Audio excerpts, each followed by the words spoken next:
¿Cómo están? Bienvenidos a Última Mirada. Tenemos una nota que resultó ser un impacto enorme porque aparecieron unas grabaciones del ex canciller durante la Unidad Popular, Orlando Letelier, donde no solamente cuenta que el expresidente Salvador Allende iba a hacer un llamado a plebiscito el 11 de septiembre, sino que además da una serie de información al respecto. Todo esto lo hemos mostrado también en nuestras entrevistas después de los 50 años, lo hizo Mónica Rincón hace poquito, y tenemos una parte un extracto para que usted también pueda verlo aquí en Última Mirada. En el ámbito de la noticia internacional, Raúl Sor nos trae una situación que está bastante buena parte del mundo atento a ver qué puede pasar, porque le han dicho a Japón por todas las vías imaginables que no vierta todo aquello que las termonucleares, las empresas termonucleares, las plantas nucleares, particularmente la de Fukushima, Japón ha dicho, todos esos residuos los vamos a tirar al mar y vamos a empezar ahora. Y han dicho por todas partes, no solamente en las Naciones Unidas, sino que además también en Europa y expertos en términos de medioambientales, que eso puede ser, pero una barbaridad. Japón ha dicho, lo vamos a hacer. Veamos cómo lo trata Raúl Sor en el día de hoy. Y vamos a conversar hoy día con alguien que ha estado mucho tiempo viniendo con nosotros cada ciertos espacios, Jorge Andrés Cash, quien fue fiscal de Medio Ambiente, quien además es profesor de este tipo de materias. Y gracias por estar acá una vez más, Jorge Andrés. Y te quiero preguntar derechamente lo primero que yo creo que mucha gente en la casa se ha planteado. A ver, ¿por qué si llovió un día y medio o 2 días con mucha fuerza como llovió, hay tanto desastre? Sube el nivel de los canales, se sube el nivel de los lagos, aparece agua donde no había, se vienen abajo, qué sé yo, vivienda. Ahí en Concón la cosa quedó colgando. A ver, ¿por qué después de que tanto decimos, oye, estamos en una situación de escasez hídrica, una vez que hay agua, todo pareciera que fuera tremendo desde el punto de vista de cómo no se contiene toda esta agua que cae? ¿Qué ha pasado desde ese punto de vista, Jorge Andrés? No, primero que nada, Fernando, agradecerte nuevamente la posibilidad de conversar contigo. Tú sabes que para mí constituye un agrado muy personal porque dejas hacer los planteamientos en profundidad y poder expresar ideas que quizás puedan contribuir. Yo en este caso particular te digo, como hablábamos antes de empezar el programa, creo que estamos en un punto de inflexión. O sea, creo que lo que ha pasado en estos días no es una cuestión dramática desde el punto de vista de los efectos ambientales. Ha tenido impactos muy significativos en la población, sin lugar a dudas, pero es una primera señal de alerta ante lo que yo creo que es el título de la canción para abordar el debate, que se refiere a la estatalidad del Estado, es decir, en materia de afrontar riesgos naturales en general, en materia de crecimiento. Fragilidad, dices tú. Estatalidad del Estado, es decir, la capacidad del Estado y sus instituciones de absorber las coyunturas institucionales, los desafíos institucionales en sus distintos estamentos. Es un análisis que uno puede hacer perfectamente a nivel del Poder Ejecutivo, del Estado me refiero, el Ejecutivo, el Congreso, el Poder Judicial, en las municipalidades. Tú tienes hoy día una disconformidad, o al menos una no uniformidad de criterios, pronunciamientos, regulación en materia ambiental, urbanística, asociado también a las autorizaciones necesarias para llegar adelante a la inversión, en materia de leyes, resoluciones que dependen estrictamente del Poder Ejecutivo, en los fallos del Poder Judicial que no necesariamente se corresponden y están alineados a esa mirada a objetivos de política pública, no tienen por qué estarlo, pero existe una distancia objetiva desde el punto de vista de la mirada. El legislativo muerto, neutro en materia ambiental, sin capacidad de reaccionar ante legislaciones que son de una intensidad de afectación a la industria, al crecimiento muy evidente, que yo al menos desde mi experiencia como fiscal, Fernando, fiscal del medio ambiente, del Ministerio del Medio Ambiente, como asesor legislativo en varias reformas institucionales, la reforma del 2010, de tribunales ambientales y otras importantes. Yo no había visto nunca una agenda desde el punto de vista ambiental y legislativo regulatorio tan pusilánime desde el punto de vista de la posibilidad de generar transformaciones significativas y relevantes que permitan, dentro del ámbito de sus competencias, generar al menos la certidumbre que ciertos sectores requieren para contribuir a un momento que es muy complejo desde el punto de vista del crecimiento y del desarrollo del país. Déjame hacerte una pregunta en ese sentido. ¿Esto es algo que viene pasando hace mucho tiempo? Yo creo que hay que hacer una distinción respecto de cuáles son los tiempos asociados a los hitos más significativos desde el punto de vista de la regulación que tenemos vigente, la institucionalidad ambiental que nos rige, la institucionalidad urbanístico, ambiental, de transporte, si uno quiere, que nos rige. Tener una mirada parcelada respecto de qué es lo que implica cada sistema de autorizaciones asociado a proyectos, en el caso, por ejemplo, de Concón Dramático, donde finalmente lo que está haciendo la empresa constructora, ¿no es cierto?, es tratar de desligar la responsabilidad a la empresa que construyó, perdón, a la empresa que adicionó una carga adicional el año 2017. Ese proyecto que no fue, por ejemplo, evaluado ambientalmente, es un proyecto que hoy día es el mismo proyecto, evaluado ambientalmente, habiéndose aumentado la carga, ¿no es cierto?, sobre el sistema de descarga de aguas lluvia, hubiese dado lugar a una modificación sustantiva que, conforme a la normativa ambiental vigente, requería una nueva evaluación ambiental. ¿Qué es lo que te quiero decir? Que en el fondo existen muchos forados, muchas fisuras, muchas debilidades de la institucionalidad ambiental en su conjunto. Déjame explicar por qué yo digo, uso una sola palabra. Sí. ¿Por qué? ¿Me vas a decir a mí que no hay suficientes ojos mirando este fenómeno desde hace tiempo, sabiendo que este tipo de cosas pueden pasar y que eventualmente, o la industria, si tú quieres, de inmobiliaria necesita que haya permisos más laxos para que puedan funcionar? Qué gran pregunta, Fernando. Y qué bueno que lo pones de ese modo. Fíjate que, bueno, yo trabajo asociado precisamente al mundo inmobiliario. Y efectivamente tú dices, sin decirlo, una cuestión que es fundamental comprenderla, porque incide quizás en cada sector que tiene incidencia importante en el crecimiento del país, en el PIB del país, en la generación de empleo, como es el caso del mundo inmobiliario, que genera entre el 7 y 8% del PIB, que genera buena parte, que concentra el 60% de la inversión, que es el sexto empleador a nivel nacional.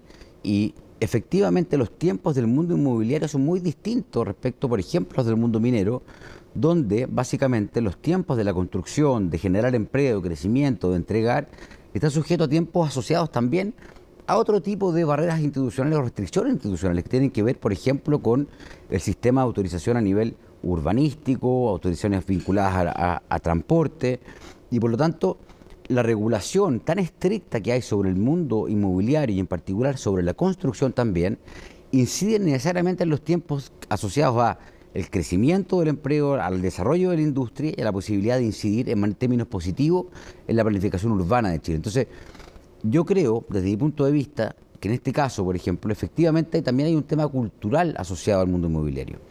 Esta es una industria que se encuentra en desarrollo, con franco ánimo, creo yo, de seguir aprendiendo, de seguir fortaleciendo sus capacidades internas, institucionales.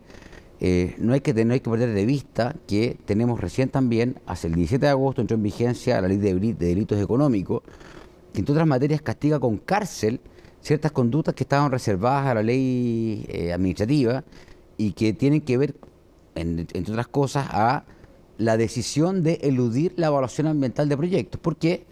Porque efectivamente tampoco a la industria inmobiliaria, que tiene tiempos asociados a la entrega de proyectos, etcétera, como lo hemos dicho, no se condicen con los tiempos de ejecución de un proyecto. Una minera, por ejemplo, te puede perfectamente resistir un juicio de 10 años, como el caso de Dominga, que claro, no es un buen ejemplo, en fin, puede dar para muchas cosas, pero un proyecto inmobiliario asociado a los tiempos de ejecución que tienen que ver con contratos de promesa, con permisos de edificación, con tratar de reunir una serie de permisos también asociados a los tiempos de ejecución de ese proyecto, implican que una paralización, que una fiscalización arbitraria puede implicar el truncamiento definitivo del proyecto, que la empresa pueda quedar en quiebra. Te quiero dar otro ejemplo, perdona Fernando, que es muy significativo. La ley de humedales urbanos, una de las leyes más, yo te diría, más nefastas que ha tenido la historia institucional ambiental en Chile. Y con total, pero objetividad, neutralidad en el juicio, es una ley que es expropiatoria porque no establece ningún tipo de compensación para aquellos titulares de proyectos, desarrolladores inmobiliarios que, producto de la declaración de un humedal urbano, que en muchos casos los tribunales ambientales lo están echando para atrás porque han sido indebidamente categorizados como tales por el Ministerio del Medio Ambiente, están generando hoy día paralizaciones de tiempo en los proyectos inmobiliarios, especialmente en el sur de Chile, no obstante que el Ministerio del Medio Ambiente esté haciendo mal su trabajo, y eso significa que los tribunales ambientales se demoren 2 años o 1 año y tanto en resolver finalmente la controversia. Además, ese proyecto, esa ley, que ningún parlamentario en Chile ha tenido el coraje de levantar el dedo y hacer un punto de racionalidad, porque el nivel de afectación al mundo y en general a la industria que se ha afectada en materia de uso de suelo, en particular la inmobiliaria, que forma parte de los objetivos de regulación de esa ley, hoy día se ve prácticamente indefensa frente a una legislación que no tiene ningún tipo de contrapeso y que además, Fernando, responde a una estrategia vinculada a la ley de cambio climático, específicamente a la estrategia de cambio de largo de plazo de cambio climático, que tiene como meta para Chile declarar 100.000 hectáreas de superficie de humedales urbanos a nivel nacional como meta de carbono neutralidad al 2050. Entonces, estamos ocupando una ley para cumplir un objetivo de política pública de otra ley, pero que tiene un impacto en el crecimiento y el desarrollo del país, y una industria que hoy día está esforzándose en aprender, pero que se ve medida con la misma espada y con las mismas sanciones que, por ejemplo, la industria minera. Eso me parece que al menos es un desequilibrio que alguien debe corregir. Tú estás haciendo esta comparación entre las formas de hacer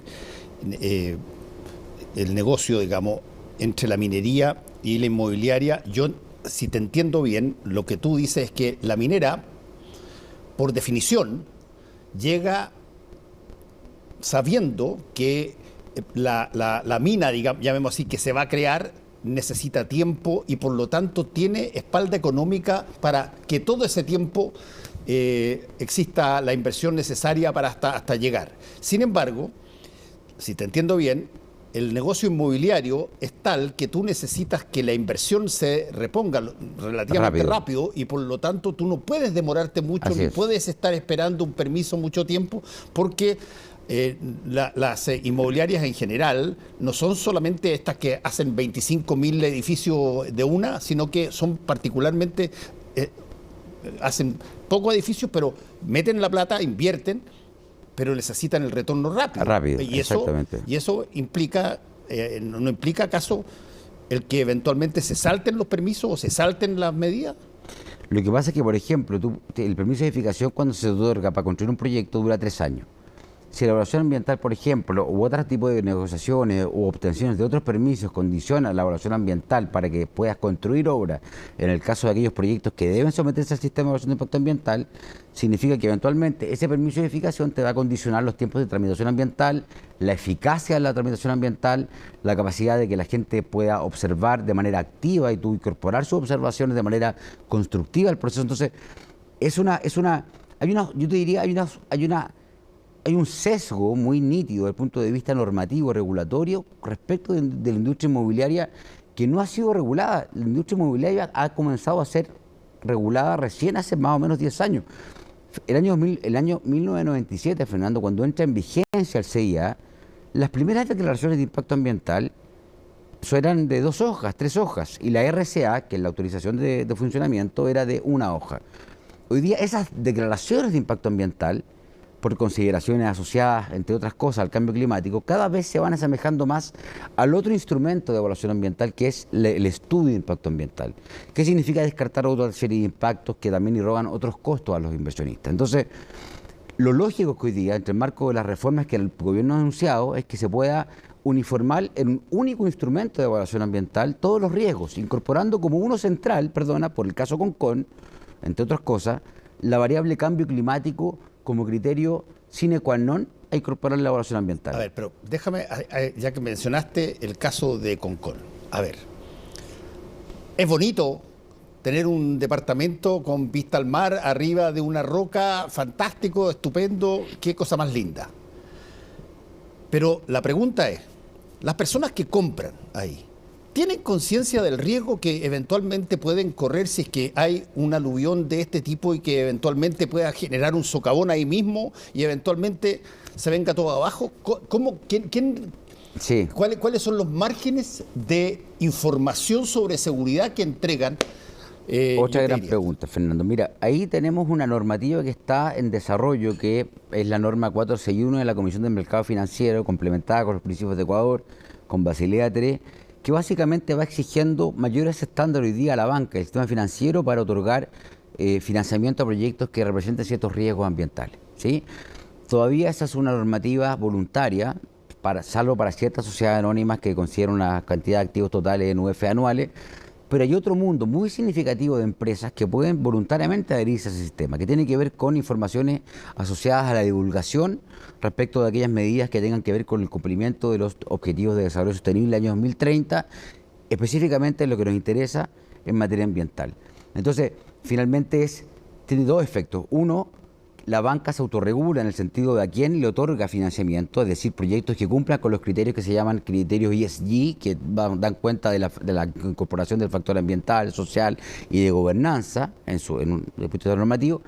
Y del mismo modo, tiene la virtud de que al inversionista interesado, ¿no es cierto?, de dónde mover sus capitales, considera como factor para tomar la decisión el cumplimiento de estos factores. Entonces, son factores todavía, como digo, para buena parte de la industria, voluntarios, pero que debieran ir razonablemente regulando el mercado. Ver, entonces vamos a eso. ¿Qué es tú viendo lo que pasó? Y todavía quedan lluvias por venir. Viendo lo que pasó, ¿qué es lo que hay que hacer? Y te lo pregunto no en términos filosóficos, sí, o una gran explicación, no, sino que si tú tuvieras que decir, a ver, 1, 2 y 3, que debiera hacerse y que no está y que eventualmente genere un riesgo. Yo creo que, desde mi punto de vista, sin perjuicio de la necesidad que yo advierto de que el servicio de evaluación ambiental, de que el sistema de evaluación ambiental racionalice la evaluación ambiental respecto de ciertos proyectos específicos, más allá de los inmobiliarios, en el caso particular creo que debe ser perentoria, obligatoria, la obligación de evaluarse ambientalmente, no obstante los criterios tradicionales que se conocen para la evaluación de los proyectos inmobiliarios, aquellos proyectos que eventualmente puedan representar o puedan enfrentar riesgos naturales significativos, como el caso de Concón. Por eso te decía que en el fondo el desafío del gobierno y el llamado respetuoso que uno hace a la autoridad también es considerar un único instrumento de evaluación ambiental que incorpore como una variable sine qua non evaluar la variable cambio climático. ¿Por qué, Fernando? Porque la lógica de la evaluación ambiental significa descartar impactos significativos respecto de determinados componentes ambientales. La flora, la fauna, el agua, medio humano, la comunidad, ¿no es cierto? Y sobre esa base tú vas descartando de que sea un estudio de impacto ambiental o una guía. Entonces, poder uniformar esto en un solo instrumento, pero que garantice la gran incertidumbre que enfrenta Chile, que es precisamente la capacidad de predecir y abordar los riesgos asociados a desastres naturales y especialmente al cambio climático, donde Chile, tú sabes mejor que yo, cumple 7 de los 9 criterios de vulnerabilidad al cambio climático. En la ley de cambio climático, Fernando, se le impone a las municipalidades, gobiernos locales, el presidente Boric hace un anuncio ahí de traspaso de fondo, en fin, se le impone a las municipalidades, sin ir más lejos, la obligación de publicar contra sanción contra el alcalde de multa el plan de adaptación, de mitigación y adaptación del cambio climático. ¿Qué recursos? Uno conoce, claro, Vitacura, las tienen recursos, pero vamos a las comunas que efectivamente enfrentan esos riesgos. Esas comunas, Fernando, esas municipalidades no tienen el presupuesto para implementar un plan de las características que implica adaptar y mitigar riesgos asociados al cambio climático, pero sin embargo, cuando se producen, el primer responsable es el alcalde. Entonces hoy día hay una suerte de malabarismo político entre los gobiernos regionales y las municipalidades para ver cómo dan cumplimiento a esa obligación. ¿A qué se debe esto, Fernando? Yo creo a dos razones. Una, que medio ambiente no es una política de Estado y tiene que serlo, más allá de que tengamos desgraciadamente gobiernos de 4 años sin reelección.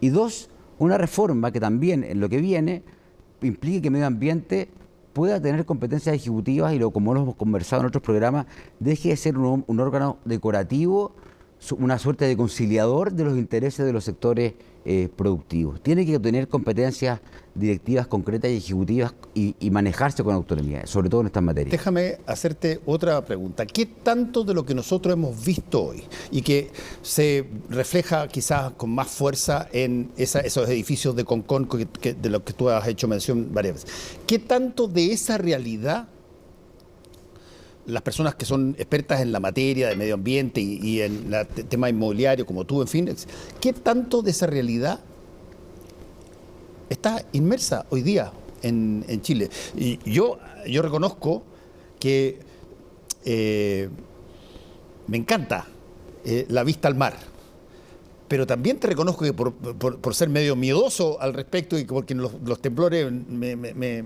no tengo buena relación con los temblores, no me compraría algo pegado al mar arriba de un acantilado. Pero sin embargo entiendo que si es que tú construyes algo así y lo ofreces en venta, toda la normativa tiene que estar con un puñito, un dedito para arriba. Si no, no tiene sentido, ¿no? El problema es que tú tocas el quid del asunto, Fernando. El tema de asociado a lo que estamos hablando, son distintas capas de autorización. ¿Sí? No quiero ser latero, pero en dos palabras. La primera capa, que es la que factibiliza que esto se desarrolle, es básicamente la regulación proveniente de la autoridad vivienda, urbanismo, que son los planes reguladores comunales.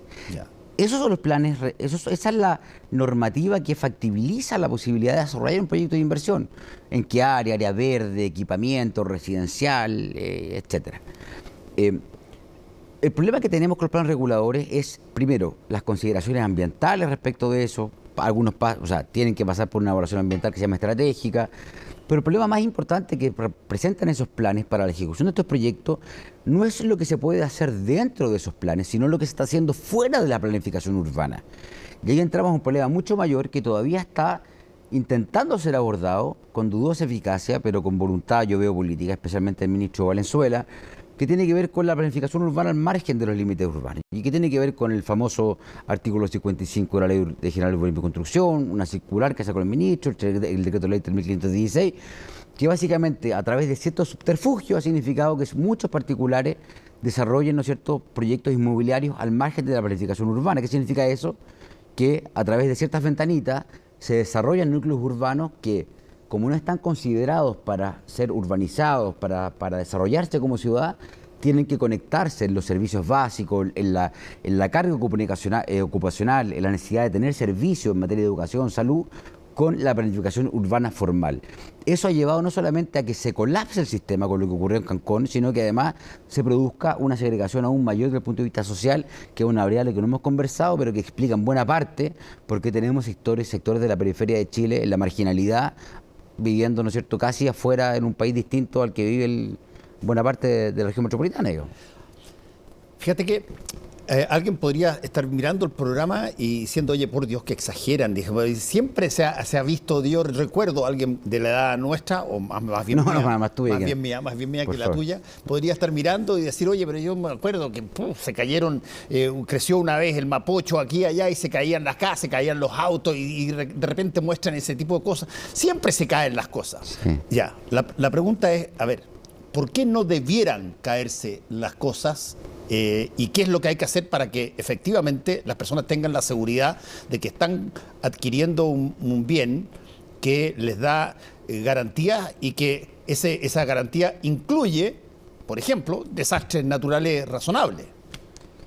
Mira, el Senapred, por ejemplo, que es este servicio que reemplazó a la ONEMI, básicamente para los efectos de la conversación que nos interesa, lo que establece es tener un mapa de riesgo que sea vinculante para el desarrollo de proyectos de inversión, que es una cuestión que está muy lejos todavía de poder producirse, precisamente quizás por el grado de excesiva intersectorialidad o burocracia que tiene que ver con decisiones más estratégicas.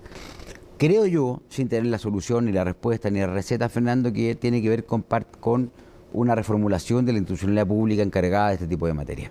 O sea, todavía es muy tímido lo que existe. Hay instructivos del Servicio de Evaluación Ambiental, está la obligación de evaluación ambiental de incorporar la variable cambio climático en la evaluación de proyectos, lo mismo para la infraestructura crítica de obras públicas.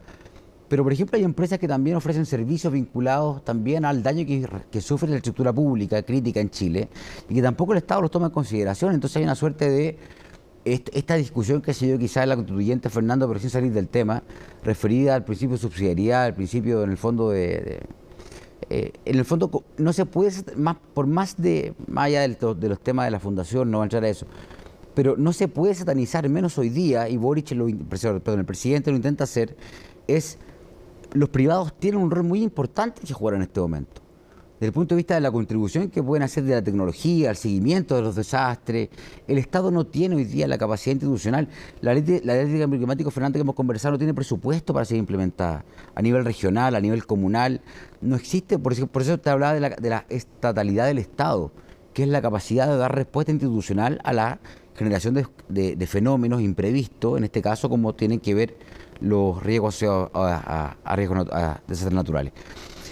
¿Por qué es grave para Chile? Porque hace tiempo sabemos que cumplimos 7 de los 9 criterios de vulnerabilidad al cambio climático. Entonces, ¿qué hay que hacer? Yo creo que tiene que haber una reformulación a los comités, porque los comités, claro, suenan como... Estamos llenos de comités operativos, Fernando, estamos llenos de burocracia, estamos llenos de consultas de distintos organismos públicos. Tiene que haber, así como se generó hoy día una ley de delitos económicos que va a ser brutal, respecto de la entrega de información por parte de las sociedades anónimas, ¿no es cierto?, a la CMF, brutal desde el punto de vista de la posibilidad de que un proyecto inmobiliario, un gerente general, se vaya a la cárcel porque va a eludir el sistema de evaluación de impacto ambiental. El mismo nivel de intensidad y de incentivos deben existir por parte del Estado para que exista cumplimiento. La lógica del Estado hasta el momento, desgraciadamente, entre otros sectores del mundo inmobiliario, tiene que ver con satanizar, tiene con perseguir, con hostigar. Entonces, el desafío del gobierno hoy día es generar instrumentos que permitan cumplir de manera proactiva. Última pregunta. Yo entiendo eso que tú estás diciendo, pero también entiendo lo que puede, sin gran información, más allá de que estén viendo este programa y vean otros programas donde aparecen otras personas hablando más o menos de lo mismo. Pero yo me imagino, con total legitimidad, a la familia mirando la televisión hoy día, viendo que está con miedo a que se caiga el edificio al suelo, con este forado gigantesco que aparece, se levantan las aguas donde no había agua, y los tipos dicen, oye, pero ¿cómo puede pasar esta cosa en tan poco tiempo y cuál es la solución? No te van a preguntar a ti, oye, existe la ley de no sé cuantito, ni... No, te van a decir, perdónenme, denme una solución para esto porque, oye, yo vivo acá. Mira, los desafíos, desgraciadamente, en esta materia van a estar vinculados hasta el momento, yo creo que en responsabilidad social, responsable a discusiones civiles, ley del consumidor, contratos entre privados, pero no hay fiscalización. Este es un colector que se sobrepasó, construido el año 2005, la alcaldesa Ribamonte le echaba la culpa el otro día al MOP, después otros al 2010. Entonces, vamos a tener una cadena de responsabilidades asociada a, pero ¿quién prestó finalmente el servicio que configura finalmente o la infracción administrativa o el delito?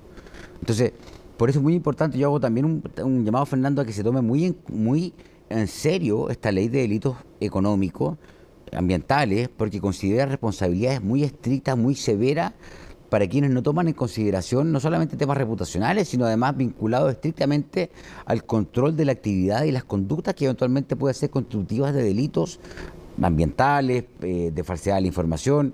Entonces, yo, en el fondo, Fernando, este es el inicio de una discusión.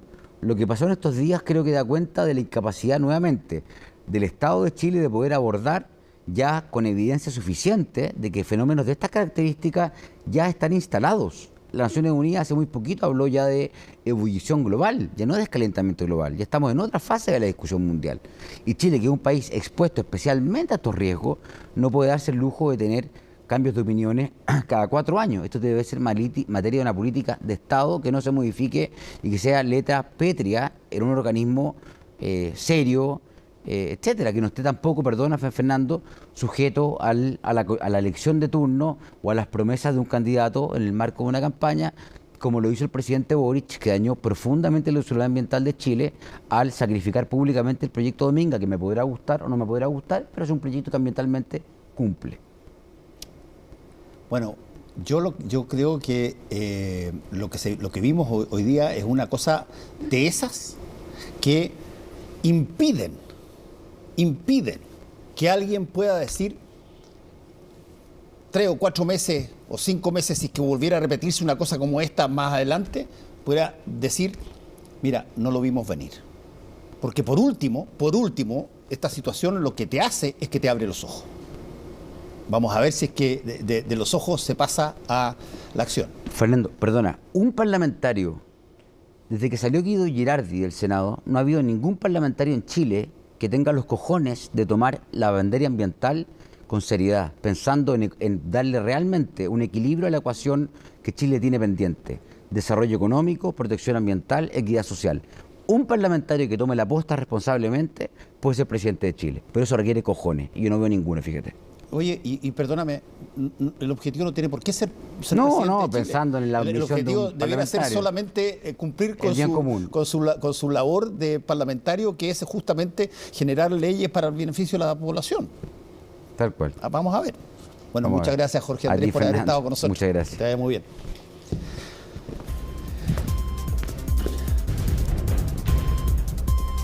Vamos a mostrarle algo que apareció de repente con esta claridad y con esta situación absolutamente prístina, que es un audio en que habla el ex ministro de Defensa y posteriormente asesinado en Washington, Orlando Letelier, ministro de Defensa del expresidente Salvador Allende, donde él habla de lo que iba a pasar el 11 de septiembre desde el punto de vista del gobierno en una situación que no se conocía, con esta claridad que plantea el ex ministro Orlando Letelier. Veamos los audios.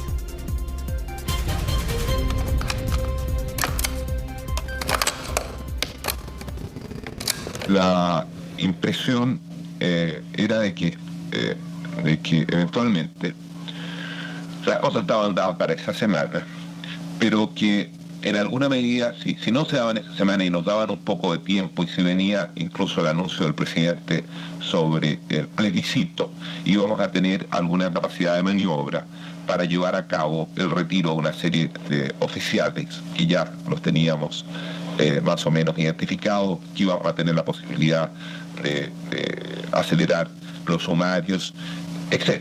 Y la tercera alternativa, que era la más drástica, era la de que antes del viernes, es decir, en esa misma semana, se llamara a retiro a unos 6 o 7 generales, con lo cual también se podría producir después una depuración en niveles más bajos, según la información que tenía. Esto se podía hacer inmediatamente después que el presidente al día siguiente anunciara el plebiscito, y era lo que estaba en el espíritu y en la recomendación de Carlos Prat, y para estos efectos la lista de los 6 o 7 generales la podíamos afinar con Carlos Prat y en alguna medida comunicársela a Pinochet.